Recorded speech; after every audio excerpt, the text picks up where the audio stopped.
Hello les scrap addicts, c'est Justine. On se retrouve aujourd'hui par une chaleur écrasante digne d'un mois de juillet pour la création d'une pochette cadeau qu'on fait en partenariat avec le site Zibuline, puisque je fais partie de la design team de la DT, l'équipe créative, et que du coup je vais vous proposer de faire une petite pochette pour y offrir un chèque ou une petite carte, pourquoi pas. Moi je suis partie sur la base d'un chèque. Ce qu'il faut savoir, c'est que les chèques français répondent tous à la dimension suivante, 8 cm par 17,5 cm. Donc je me suis fait un petit gabarit chèque. Et donc je vais m'en servir pour réaliser ma fameuse pochette. Pour ça, je suis partie sur une base de papier craft. Vous allez avoir besoin de votre massicot pour couper et marquer les plis. Donc moi, je vais faire un premier pli à 7 cm. Donc je ne vais pas du tout toucher la largeur de 21 cm. Pardon. Donc le premier pli 7 cm, ensuite vous me le déplacez à 17 cm ici, donc ce qui veut dire qu'entre votre premier pli et votre deuxième pli vous aurez 10 cm, je vois qu'il y en a qui suivent, voilà. Et ensuite je vais me positionner donc à 25 cm, soit 8 cm après mon pli, donc ici de 10 cm, et là je vais couper. Et voilà. Ensuite, hop, on peut se débarrasser de notre massicot. Je vais avoir besoin d'une règle pour marquer 2 cm ici et 2 cm ici. Faire un trait et bisous.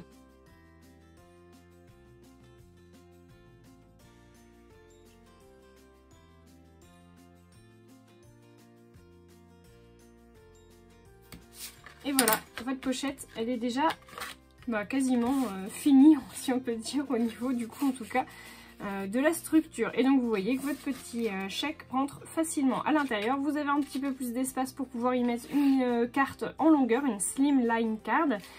J'en ai sur ma chaîne d'ailleurs en tuto, enfin en tout cas en présentation, tuto aussi je crois que j'avais dû en faire. Vous pouvez chercher du coup dans des vidéos précédentes, vous en trouverez des slimline cards. Donc pour vous donner quelques idées si vous avez besoin. Vous pouvez aussi faire le choix, si vous avez éventuellement une perforatrice ou un dies arrondi, de faire un petit rond pour que ce soit plus facile de le prendre, en sachant que vous voyez il déborde déjà d'1 centimètre, donc je trouve ça plutôt simple déjà de base. Voilà, pour ce qui va être de la décoration de cette fameuse pochette, on va faire plusieurs choses. Déjà une décoration avec des tamponnages, et on va également réaliser un cachet de cire avec les fameuses cires de chez Zibuline, celle-ci. Et puis donc le cachet, je pense que je vais prendre dans un de ceux-là que j'ai, qui sont comme vous pouvez le voir, magnifiques. Donc là tout va dépendre du thème que vous avez besoin pour votre carte. Soit c'est une naissance et là vous avez la fameuse petite cigogne, soit c'est juste pour le plaisir, vous avez le petit papillon, la petite esperluette. Pour des vacances, pourquoi pas le petit appareil photo là qui est trop mignon. Vous avez aussi les cachets de cire vierge, enfin les seaux vierges. Vous avez un petit cœur si c'est pour voilà, déclarer votre flamme, pourquoi pas. Alors celui-ci c'est plutôt pour l'hiver, donc je pense que vu la saison actuelle on va s'en passer. Il y a le petit Happy Times aussi qui peut être très mignon avec un petit cœur. Le meilleur vœu, je pense que c'est un peu dépassé aussi au fil de la saison. Le pour toi, si c'est tout simplement un cadeau. Voilà, donc moi j'hésite entre celui-ci et le joyeux anniversaire avec la petite corolle là qui est marquée, qui est très sympa aussi. J'aime beaucoup le joyeux anniversaire, il est vraiment très très fin au niveau de l'écriture, j'aime beaucoup. Après on a aussi les petites étoiles que j'adore. Je vais tâcher de choisir entre ces trois là, je pense. Sorti mes petites découpes, mes petits tamponnages. Alors j'ai du Shoe and Flower, je crois que ça soit doit en être. Là le petit doudou c'est sûr. Celui-ci aussi je pense que c'est Shoe and Flower. Ça aussi, là les petits tubes de peinture. Alors, je sais pas si je mettrai tout, je vais voir. Les petits pinceaux aussi. Et puis donc ça c'est du Coco Feeling, cette planche de tampons là. Pour le reste, alors les trois premiers que je vous ai montrés, du coup je ne sais pas de quelle planche ça fait partie. Enfin doudou artistique, ça c'est une planche à part. Et par contre celle-ci je ne sais pas du tout de quelle planche elle fait partie. Je crois que c'est Shoe and Flower mais je n'en suis pas sûre parce qu'en fait je l'ai reçu lors d'un échange. Pour le reste ça fait partie de cette planche là qui s'appelle Mon Nuancier. Et puis bah, je vais essayer de faire un petit tamponnage de fond, je pense. Alors j'ai sorti celui-ci de chez Shoe & Flower parce que j'aime beaucoup la machine à écrire. Donc je pense que je vais la tamponner en noir. Vous voyez, sur le fond comme ça. Juste histoire d'occuper un peu le fond et que ça me montre un petit peu ce qui est faisable. Je pense que je vais faire ça tout de suite, comme ça sera fait. Ensuite je vais passer à ma colorisation de mes tamponnages et on fera ensuite le collage et bien sûr le cachet de cire.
Un petit autocollant scratch de chez Zibuline. Je vais peut-être pas utiliser la totalité.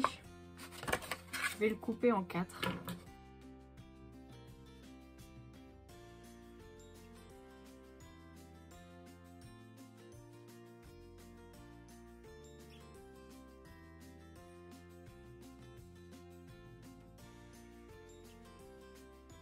Alors une fois que tout est bien collé, je vais venir coller mon petit scratch double face. Donc là, il n'y a rien de très compliqué.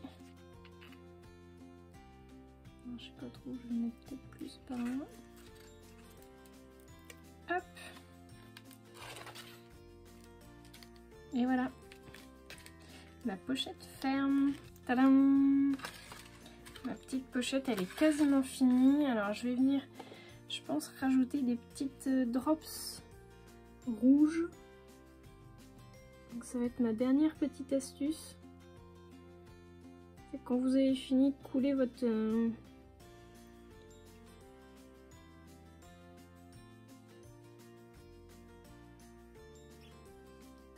cire, enfin votre cachet de cire, vous continuez de le faire chauffer un petit peu.